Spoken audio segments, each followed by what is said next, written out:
Now, BPD can make it hard to bounce back from emotional setbacks. And there's actually research that shows that individuals that have BPD, they take longer to get back to baseline. So that is, when you feel down, it can take a while to get back up to baseline. If you feel activated, agitated, it can take a while to get back down to your baseline. So you have to build that resilience as best you can by finding ways to cope, adaptive strategies to deal with that emotional pain and not letting it overwhelm you.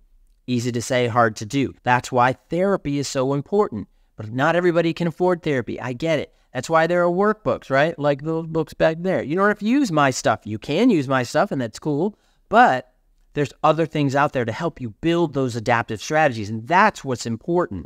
And I want you to develop those adaptive, healthy coping mechanisms. Let's talk about 5 proven strategies to strengthen your relationship with someone who has BPD. Now, struggling to manage intense emotions and maintain strong relationships while living with BPD is really, really tough. But know that you're not alone. If you have BPD, or your partner has BPD, or someone you love and care about, someone in your family has BPD, just know that you're not alone in dealing with this. This can be very challenging, and I'm going to help you deal with it today because we're diving into the 5 strategies that can help you master your emotions to build healthier and more resilient relationships. Now, borderline personality disorder typically tends to have an adverse impact on emotions and relationships. And certainly in this video, we're going to talk about these 5 strategies. One of the things that's important that we'll talk about as we go through is to recognize that BPD is a mental health disorder. And I think that a lot of times people will misunderstand, misconstrue that because they don't see it, or because it's not right in front of you, right? It's not a scar all up your arm that's bandaged and things like that. People are like, oh, they're doing it on purpose. They're manipulative. They're this. I want you to step away from that, particularly as we go through this, and not look at it that way. And the reason why I say that is because a lot of the couples that I work with one individual or sometimes both, that have varying degrees of borderline personality disorder, that a lot of times they make assumptions that, oh, they're doing that on purpose. Hold on a minute.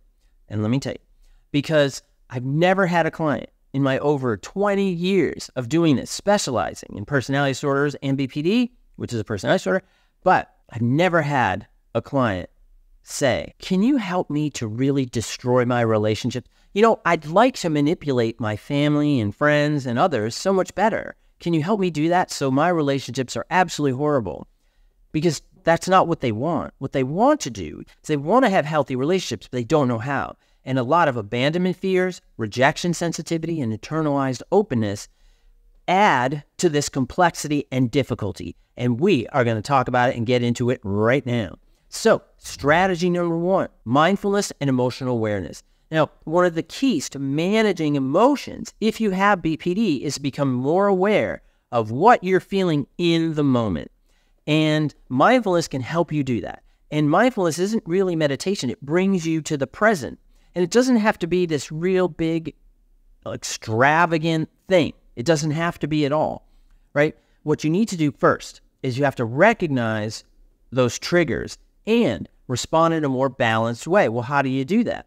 Well, practice those mindfulness techniques. This could be deep breathing, even grounding exercises. So I've got my little AirPod case right here, and you can use this as a mindfulness technique, which is, if you can see that it's very smooth, right? But I've got that little hinge, right there. Sometimes what I'll do is I'll kind of do that.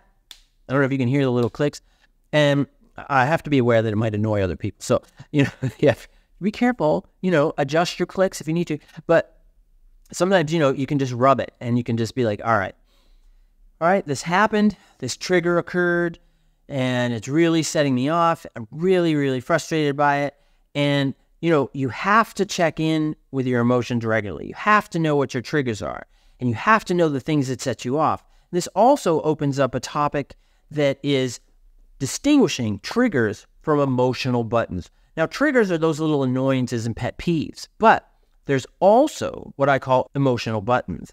And emotional buttons are those things that happen, that somebody says, somebody does, whatever it is, but it brings up all these emotions. It brings up all the fear of abandonment, rejection sensitivity, emptiness, all of those things. And it drives these maladaptive behaviors that perpetuate BPD. They keep BPD living well in your brain, and we don't want to do that. And mindfulness, emotional awareness, is that first strategy that you can utilize. Utilize your case, utilize your keys, utilize your other hand. You know, if you have any jewelry, utilize that just to help you bring yourself to the present. Recognize what that trigger or emotional button is. Then slow down. I'm getting really angry, really frustrated because such and such happened. And then ask yourself, what's the best way to respond? And if you don't know, try to extricate yourself from that situation. Exit the situation. Don't let your brain and BPD tell you, don't tolerate that. You shouldn't. BPD's goal is not for you to have healthy relationships. It's for you to destroy your relationships. So we're pushing back. And I'm going to give you another strategy. This is effective communication. Communication, now that can be super challenging when emotions are really running high. And learning how to express your feelings clearly and calmly is essential for maintaining healthy relationships.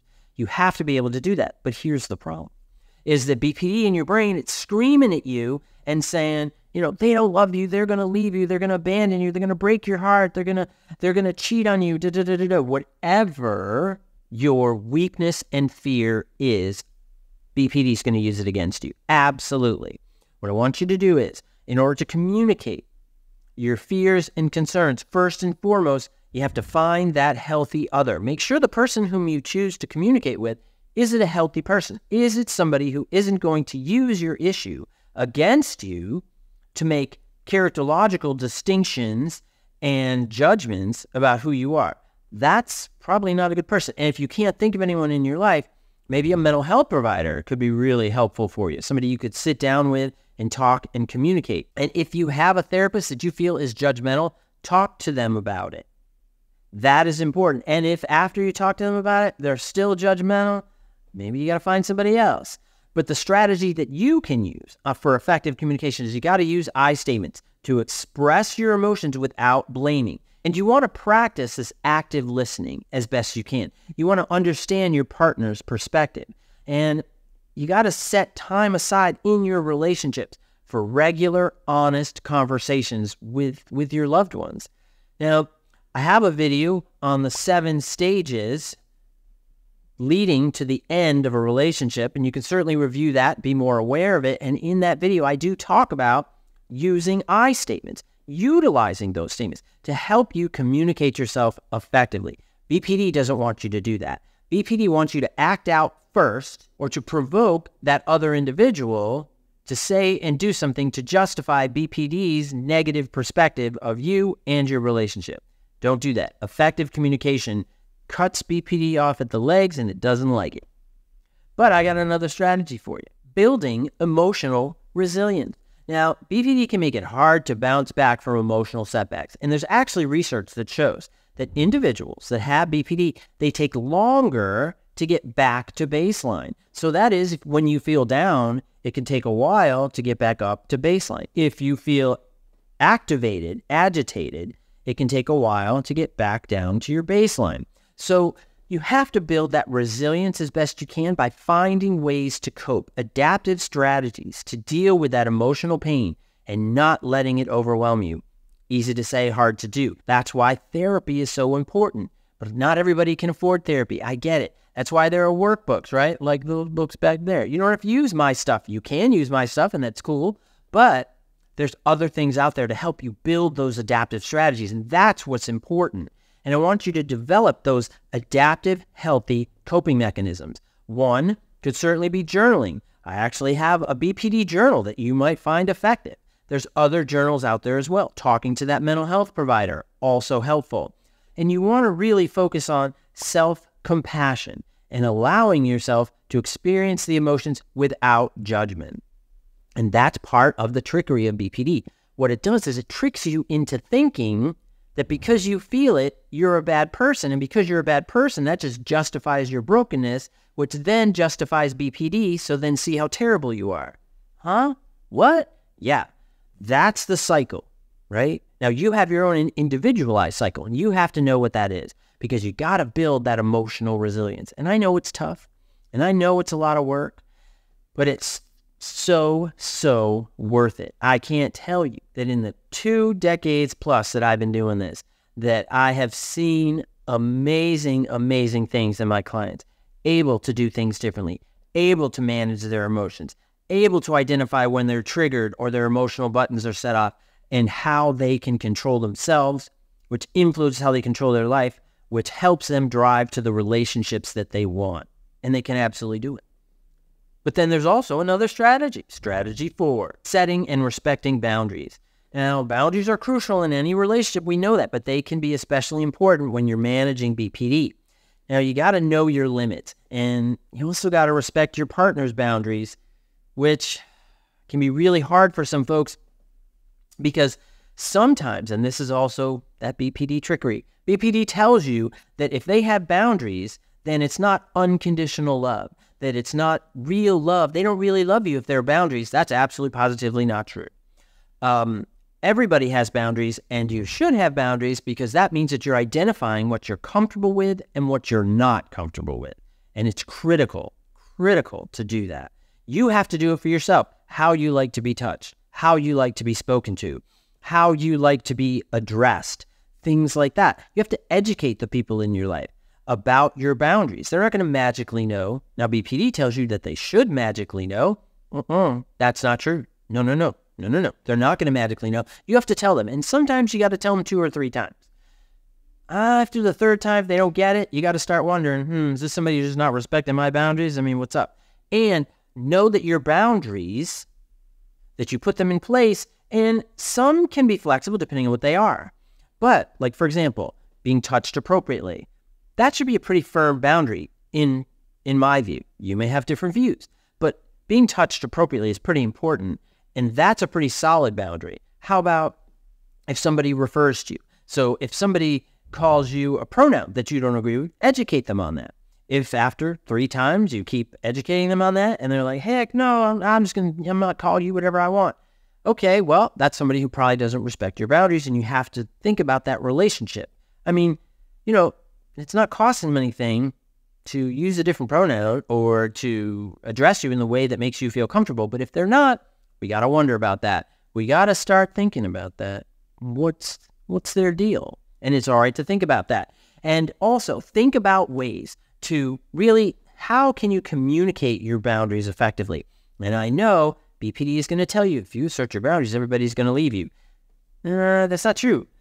But what will happen is when you set your boundaries and they're firm, particularly if they're healthy boundaries, unhealthy people will self-select out. And that's okay. You have to be okay with that. You have to be okay with unhealthy people self-selecting out of your life. That's totally okay. Because when you have unhealthy people in your life, they support and encourage BPD thinking. They encourage that BPD building aspect of yourself, making you feel broken, encouraging that sense of brokenness. Now, you can control it. It's not their job to control it. It's your job.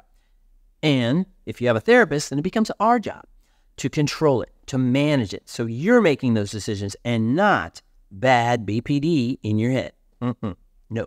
We got one more to go. Strategy number 5, seeking support and professional help. Managing BPD is totally a journey, and you don't have to do it alone. There are mental health providers out there who specialize in BPD, are compassionate with individuals that are dealing with BPD, trying to manage those thoughts, behaviors, urges, things like that. There are ways to manage it. Seeking support from loved ones can also be really great, and I always encourage my clients to find healthy others in your interpersonal circle who can support you.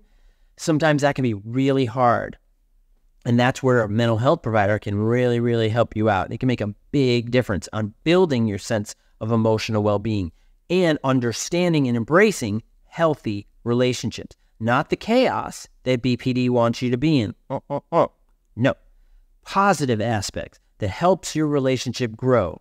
Now, there's a lot of different places where you can find individuals that specialize in BPD. Also, dialectical behavioral therapy is also a treatment that has been found to be efficacious and beneficial for individuals with BPD. Also, there's interpersonal therapy, there's object relations, there's transference-focused therapy. There's a lot of other therapies that are also efficacious. So look around and see if you can find someone who can help you. Here is a video right here on how to find a therapist, so you can check that out. And so you can get that information, so it can help you. So let's put all of this stuff together, right? First of all, practice mindfulness to stay emotionally grounded. So important, right? Hey, remember, I got my little iPad pouch there. Click, right? Don't overclick because it can be annoying. And use clear and calm communication to express your feelings. Got to do that. Use those I statements. Build resilience as best you can by developing healthy, adaptive coping strategies. So important. That is huge. Don't rely on those old maladaptive, destructive behaviors. No. We want you to develop new adaptive strategies that move you forward. Set and respect boundaries to maintain trust and decrease the probability of conflicts. You absolutely can. So important. Don't hesitate to seek support from a mental health provider, from somebody you feel connection with. That's important too. Who you don't feel judges you, who accepts you for who you are and what you're dealing with. That's important too. And implement these strategies in your daily life and see how they can help you to manage your emotions and build stronger, more fulfilling relationships. It is absolutely possible. I want you to remember, mastering your emotions and improving your relationships is a process that it takes time and effort. I want you to be patient with yourself. Take things one step at a time. It's not just one giant leap and then boom, I'm there. It is a process. And it's okay if you're doing well for a while and you slide back a little bit. Everybody slides back. Well, it's all right. Just catch up to where you were. Allow yourself patience and time to do that. Be self-compassionate. If this is helpful, don't forget, like, share, subscribe. That would be awesome with others. And also, check out that therapist video that I mentioned. If you're out there looking for a therapist, that might be helpful. This gives you some really good tools and ideas to help find affordable therapy as well as practitioners that specialize in particular areas. So I hope this was helpful, and I'll see you next time. Thanks a lot. Bye-bye.